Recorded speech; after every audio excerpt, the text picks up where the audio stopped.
Mbolo à tous. J'ai pour habitude de dire que nous vivons dans un monde de tromperie, de manipulation et de mensonges. Tout ce que les gens prennent pour acquis n'est pas réel et tout est faux. Rien de ce qui se passe dans cette planète n'est en la faveur de l'être humain.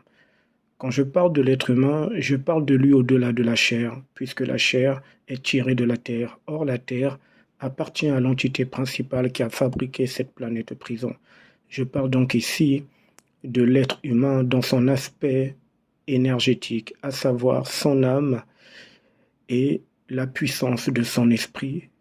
J'insiste sur le fait que l'esprit humain n'est pas sur ce plan terrestre.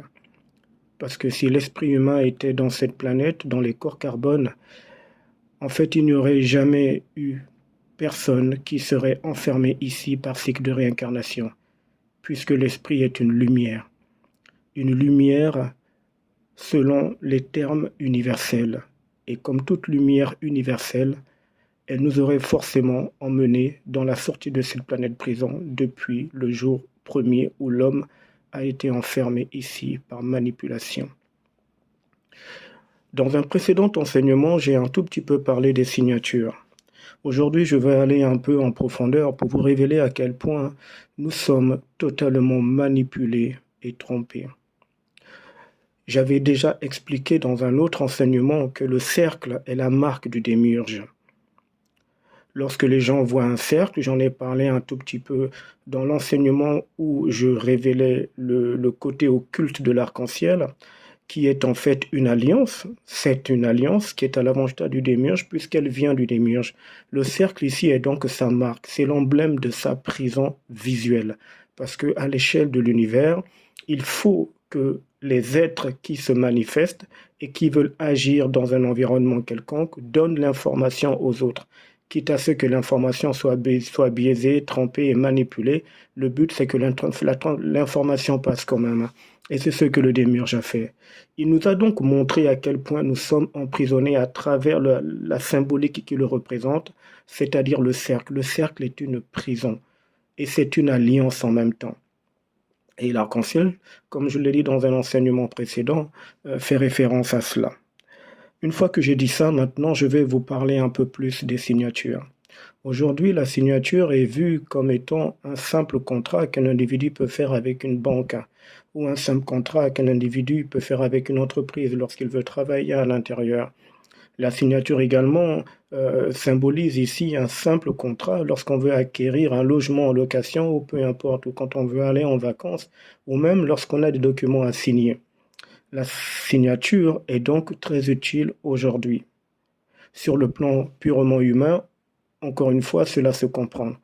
Mais il y a un côté occulte dont il faut que vous soyez informés.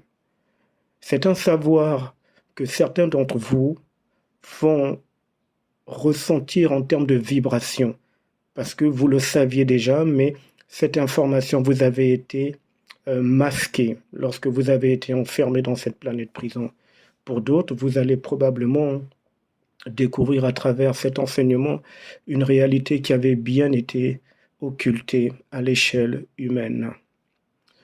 À l'origine de ce qu'on appelle aujourd'hui les signatures qui sont faites avec les stylos, à l'époque ils étaient faits avec l'encre et une plume. Aujourd'hui c'est avec des stylos sur du papier et aujourd'hui encore on peut le faire de façon électronique. Mais il faut aller à l'origine pour comprendre comment la manipulation est faite. Souvenez-vous que le cercle est l'emblème du démiurge, c'est l'emblème de sa prison, dans le sens que c'est l'alliance, l'acceptation que nous avons donnée d'être enfermés ici et d'être manipulés par lui. C'est pour ça que j'en ai parlé dans un enseignement quand je faisais référence à l'arc-en-ciel. Dans les temps anciens, les spécialistes aujourd'hui le savent, il y avait ce qu'on appelle les anneaux de signature ou les anneaux à signature, puisque à cette époque très très très reculée, il n'y avait ni stylo ni feuille. Il fallait donc que un homme important qui voulait donner une autorité à un individu prenne son anneau, qui était son sceau, et avec cet anneau, il pouvait marquer sur le document en fait ses volontés. Cet anneau servait de signature, d'où le terme les anneaux de signature. Et une fois qu'un individu recevait ce parchemin avec l'anneau de son maître ou de son seigneur dessus, eh ben, ça faisait foi de signature du maître ou du seigneur, de sorte que l'individu qui parcourait les villes ou les contrées avec, eh ben, c'était comme si on voyait le maître et donc forcément les gens devaient s'y soumettre. Les anneaux de signature, les spécialistes qui sont engagés dans l'histoire humaine concernant spécialement les signatures, savent très bien que ce principe est bien réel. Je rappelle qu'une signature est en fait un anneau. Et je vais maintenant vous le démontrer et vous montrer ce que ça engage. Si vous allez dans le livre de la Genèse, le chapitre 41, il est fait référence d'une histoire assez spectaculaire entre le pharaon et son protégé qui s'appelait Joseph. Joseph ayant rendu des services extraordinaires à Pharaon, Pharaon n'a pas trouvé mieux que de le lever au-dessus de tous les autres. Le seul qui serait supérieur à Joseph serait le Pharaon. Ainsi, dans Genèse chapitre 41, à partir du verset 40, il est dit ceci. C'est le Pharaon qui parle, je cite. « C'est toi qui auras autorité sur ma maison. Tout mon peuple se soumettra à tes ordres. » Il ôta l'anneau de son doigt et le passa au doigt de Joseph. Et souvenez-vous que dans cet écrit religieux, lorsque Joseph avait l'anneau que Pharaon lui avait donné, donc la signature, l'anneau est une signature, c'est un cercle, c'est une alliance.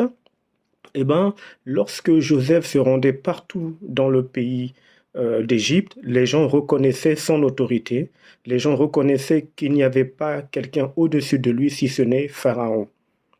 Alors, lorsque les individus signent pour bénéficier d'un avantage quelconque dans le monde moderne, l'achat d'une maison, d'un véhicule, ou encore la location d'un bien, la vente d'un bien, toutes les signatures que vous faites ont un langage totalement occulte. Toutes les signatures engagent votre âme directement. Mais ça, vous voyez, les gens n'en sont pas souvent conscients. Et beaucoup ont l'impression qu'une signature est basique. Non, la signature engage votre âme.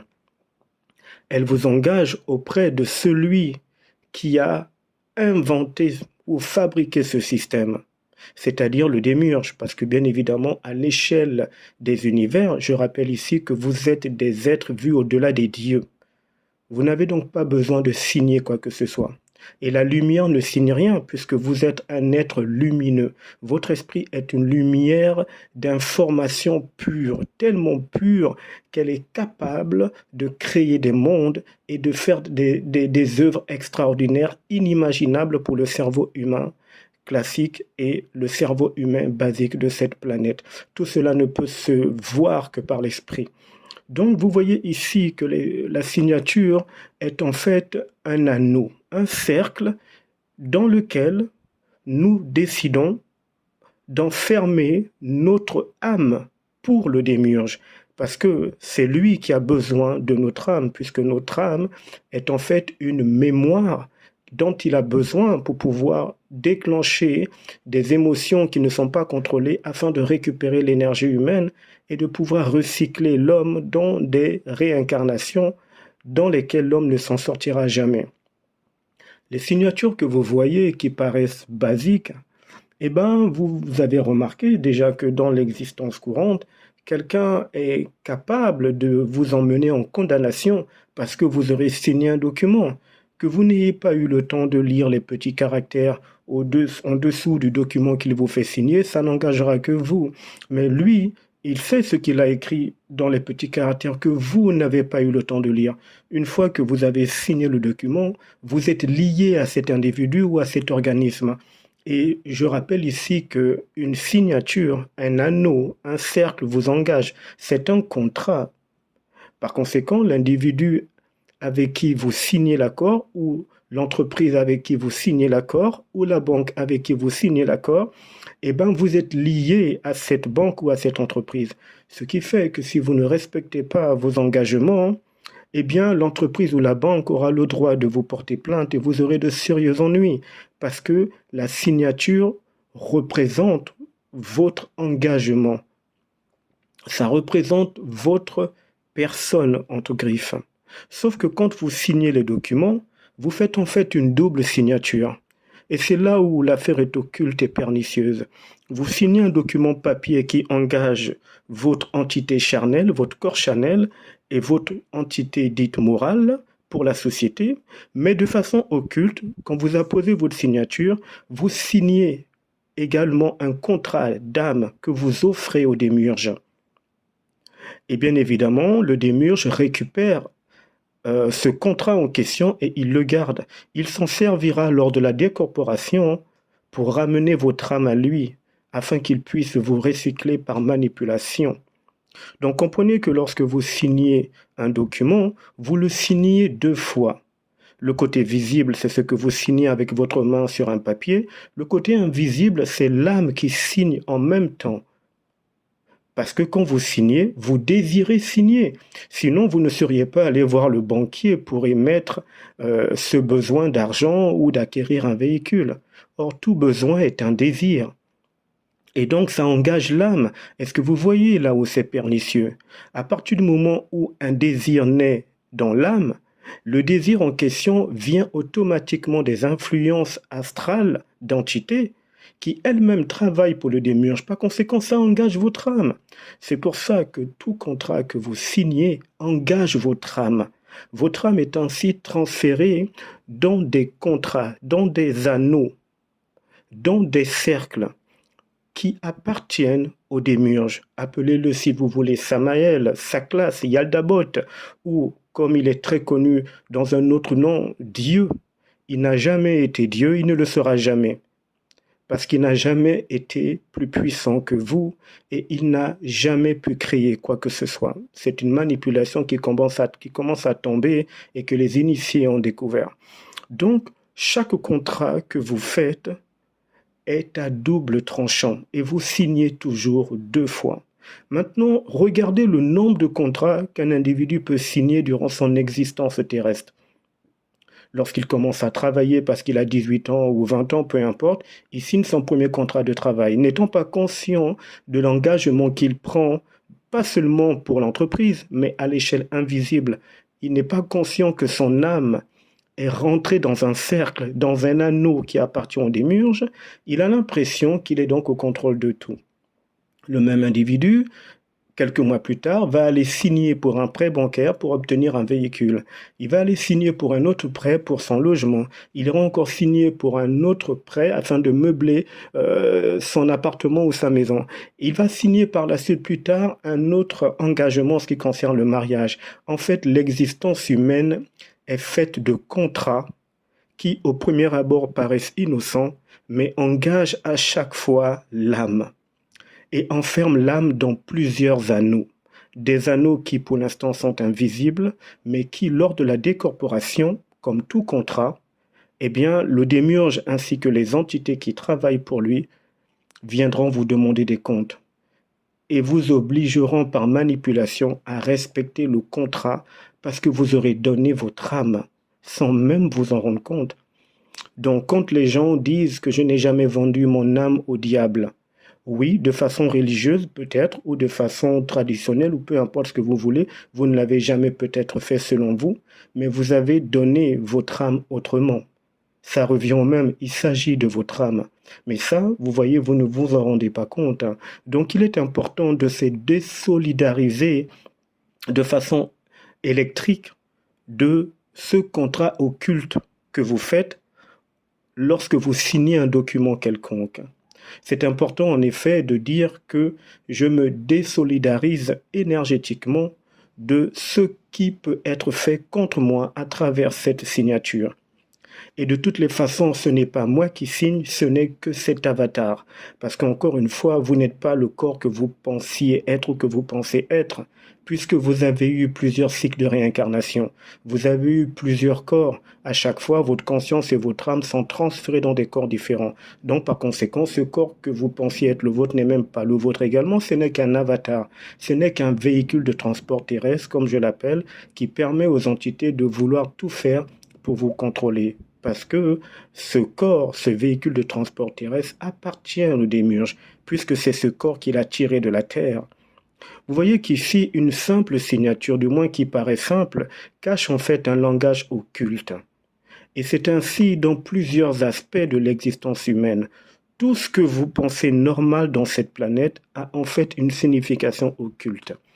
Et comme les individus n'en sont pas conscients, eh ben, ils ne se rendent pas compte à quel point, par manipulation, séduction, tromperie, ils se mettent dans les filets archontiques, dans les filets de l'astral, et ils vont être soumis aux lois astrales, aux lois des seigneurs du karma qui œuvrent pour le démiurge, aux lois de la réincarnation. Il faut être au-dessus de tout cela en étant désormais connecté au circuit universel et en prenant conscience que vous êtes un être de lumière et que votre esprit est au contrôle si et seulement si vous en êtes conscient. À plus tard.